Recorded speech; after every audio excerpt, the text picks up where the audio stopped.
नमस्कार, जय महाराष्ट्र मित्रांनो। आताच्या क्षणाची सर्वात मोठी ब्रेकिंग न्यूज समोर येत आहे।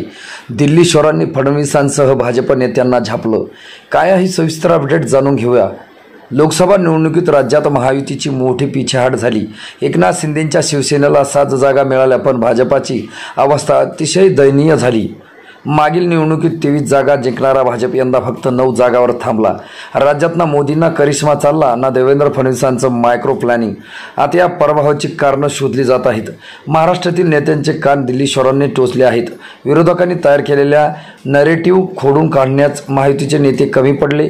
महाराष्ट्रातील भाजप नेत्यात अजिबात समन्स नाही। आता या चुका लगेच सुधारा, जुन्या नेत्यांना सोबत घ्या आणि विधानसभेची तयारी करा, अशा सूचना भाजप वरिष्ठांनी महाराष्ट्र कोर कमिटीला दिल्या आहेत। महाराष्ट्रातील कोर कमिटीच्या नेत्यांची काल राजधानी दिल्लीत बैठक झाली। या बैठकीत महायुतीच्या पराभवाच्या कारणावर सविस्तर चर्चा करण्यात आली। भाजपचं चुकलं कुठं याची माहिती श्रेष्ठींनी घेतली। तसेच महाराष्ट्रात कोणा एकाच्या मर्जीने पक्ष चालणार नाही, कोर कमिटीला सोबत घ्या, अशा स्पष्ट सूचना या बैठकीत देण्यात आल्या आहेत। आगामी विधानसभा निवडणुकीच्या दृष्टीने तयारीला लागा, जुन्या नेत्यांना सोबत घ्या, इच्छुक उमेदवारांना आतापासूनच तयारी करायला सांगा। लोकसभा निवडणुकीत ज्या चुका झाल्या त्या विधानसभा निवडणुकीत होऊ देऊ नका, असंही दिल्लीतील वरिष्ठांनी सांगितले आहे। मित्रांनो, तुम्हाला काय वाटतं? तुमची प्रतिक्रिया आम्हाला नक्की कळवा। भेटूया पुढच्या व्हिडिओमध्ये। तुर्तास धन्यवाद।